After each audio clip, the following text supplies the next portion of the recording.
Going back on the history of this car, which is the 1922 Sunbeam 14, that's 4-cylinder.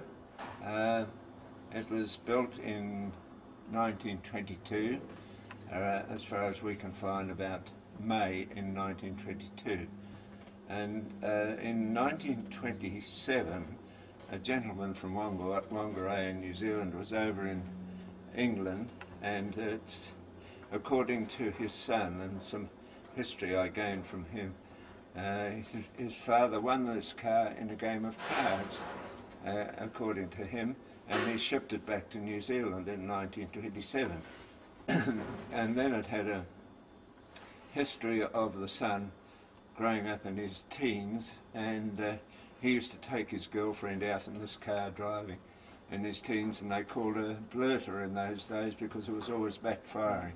It had a history of backfiring and overheating in its earlier days, but because there's no fan and people didn't understand the thermo-siphon system, which relies on air coming through the motor all the time to keep it cool. But anyway, it wasn't too long before an engineer got the car in Auckland. His surname, the first owner's name was Sinclair Junot, had a French name, a family from Warwickshire.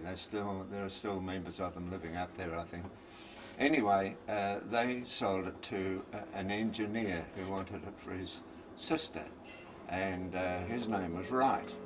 And he wrote to England to find out how he could convert it into a coil ignition, because it was magneto ignition. They came out in England with magneto, and the ones that were exported from England in those days had coil ignition. So he wrote back to the factory in England. This was around about not long after 1927, and he got the information back, and he, being an engineer, set up a coil ignition in the place that they normally had coil ignition. So it was all done according to a plan which came from the works in England, and it had this fellow called Wright had a sister who drove it around for a number of years, and then it went to a doctor bought it for his son as a sort of a sports car. Well, it's anything but a sports car,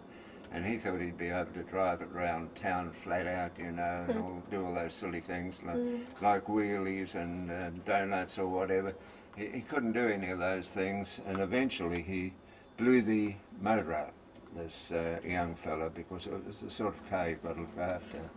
And when it got blown up, it got onto dealer's yard, just sitting there with the engine not going, and someone tried to fiddle with it and didn't get it going, and eventually a museum in Auckland bought it and had it sitting there non-going, and there were bits missing. Outwardly it looked like a car, different colour to this of course. It looked like a car, but it was far from going. And in 1971 I bought this from a museum in Auckland for about $1,750, I think, something like that, and people thought I was mad at the time. And got it home and worked on it for about 6 months down in Wellington. We A-framed it down from Auckland to Wellington. Worked on it for about 6 months before we got it all going right, because the carburetor system was just not right, and it would boil as soon as you start off down the road.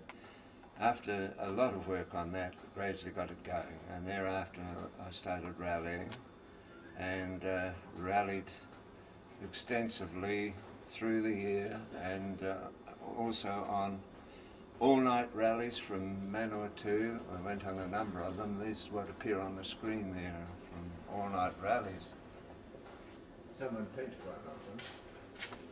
Those are from Manawatu Grand Smoky rallies, they used to call them, that run all night. Went on a number of those, 1, 2, 3, 4, 5, 6. And then in 1975, I joined an international rally in South Africa, took the car over on a cruise ship. It was the only car on the ship, and through the South African consul, who was a friend of mine, he got it on a cruise ship, and we went right round the Indian Ocean for about 10 ports with Lyndabelle down in the hold. I used to go down and look at her occasionally. And we got to Durban, and they landed on the wharf there, and I just took her off and drove uptown in Durban, and did, I think, 1,600 miles from Durban down to the Cape Rowley. And I'll just cut it short a bit. And that was 1975, and we had a class when Trevor was my driver at the time. And then in 1978 went to Australia for a very big international rally with about, I think, 1,000 cars on it.